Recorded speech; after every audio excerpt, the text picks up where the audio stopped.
cheval qui est un peu rond, complet, il vaut mieux augmenter le foin enrubané et baisser un peu sa ration d'arrière. Alors, il y a deux façons d'être rond.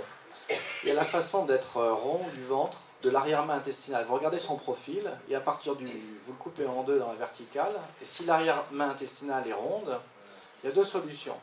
Soit vous lui donnez trop de foin et il mange tout, ce qui est rare, mais en général vous ne donnez pas assez de foin et il mange trop de paille. Et comme la paille est très lente à transiter, il stocke et il amasse des quantités de paille en cours de digestion dans le sécom gros intestin. Alors non seulement il se dilate, en plus il risque une stase.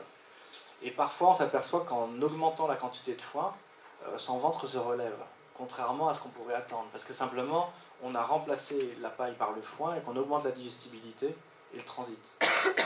Et il y a l'autre façon d'être rond, c'est que la silhouette est normale, enfin fit, cheval de sport, et puis par contre il est gras. Si c'est le cas, c'est qu'il mange trop d'énergie, de calories, par rapport à ses besoins. Et là, c'est les concentrés qu'il faut diminuer. Et pendant un moment, éventuellement, on peut le mettre sur copeaux pour pouvoir baisser les concentrés sans qu'il se mange sur la paille. Mais il faut être prudent parce que à chaque fois que vous enlevez 1 kg de concentré, il faut mettre 1 kg de foin en plus pour être sûr qu'il n'est pas faim. Et là, petit à petit, vous allez avoir un déficit énergétique où il va petit à petit prendre sur ses réserves, il va maigrir.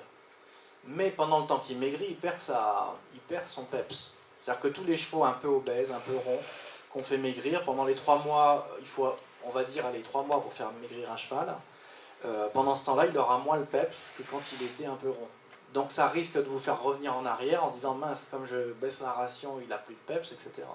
Alors qu'en réalité, si on laisse maigrir, mettons qu'il ait 50 kg de trop, ou 30 kg de trop, il faudra 3 mois, 4 mois pour le faire perdre. Pendant cette période, il va perdre pas de l'énergie, mais du peps. Parce qu'énergie, c'est plutôt dans le langage alimentaire. Et puis après, vous allez le renourrir à nouveau, le retravailler, mais avec un peu plus de protéines, un peu moins d'énergie. Et là, il va retrouver son gaz, et peut-être encore plus qu'avant, parce que comme il sera rééquilibré, c'est-à-dire qu'un cheval obèse a plus d'équilibre. Enfin, c'est pas qu'il a plus d'équilibre, c'est qu'il n'a pas son équilibre normal. Donc le remettre dans son poids de forme, c'est lui faire retrouver un équilibre et une joie de vivre. Moi, il m'est arrivé d'avoir des chevaux qui se remettent à jouer tout seuls au paddock, simplement parce qu'ils avaient maigri, ils avaient 30 kg de trop, ils étaient un peu apathiques. Et le fait de les faire maigrir, les remettre dans leur poids de forme, leur redonne du gaz, de l'énergie. Je ne sais pas si ça répond à votre question. Alors qu'est-ce qui manque je sens bien qu'il manque un bout de ma réponse. Non, moi j'ai des chevaux qui font du complet, nouveau, qui sont toujours un petit peu ronds. Effectivement, j'ai du mal à les faire maigrir, perdre du ventre. Qu'ils soient sur la paille ou sur le copeau, je n'ai pas une différence. Ou des chevaux qui ont eu des problèmes de membres, par exemple, on veut faire un peu maigrir pour les alléger un peu. Donc là, vous parlez d'un cheval qui a trop de ventre, en fait. Oui. Au niveau musculaire, les peps, etc., c'est un problème.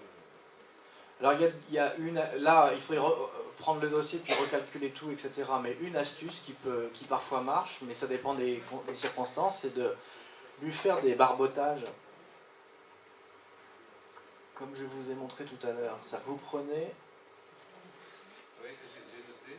Alors voilà, vous allez prendre par exemple, voilà, là vous avez 2 litres de son égale 300 grammes. Le maximum acceptable par jour, c'est 6 litres.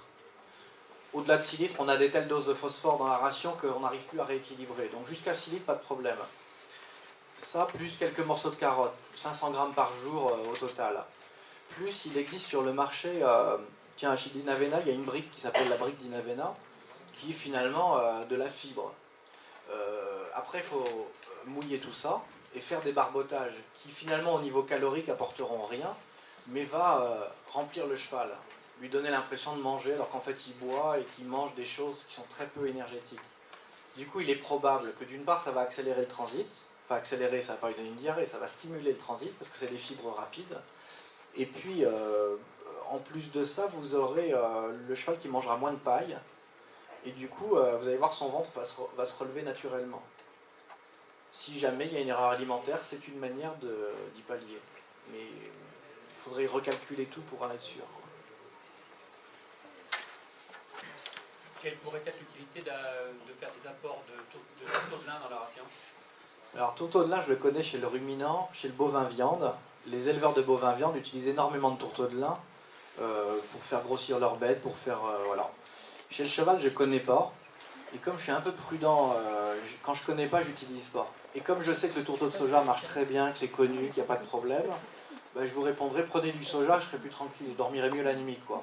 Car si demain, alors, dans une écurie, on me demande d'utiliser du tourteau de lin, je n'ai pas envie de prendre le risque. Parce que je ne sais pas quelles vont être les conséquences.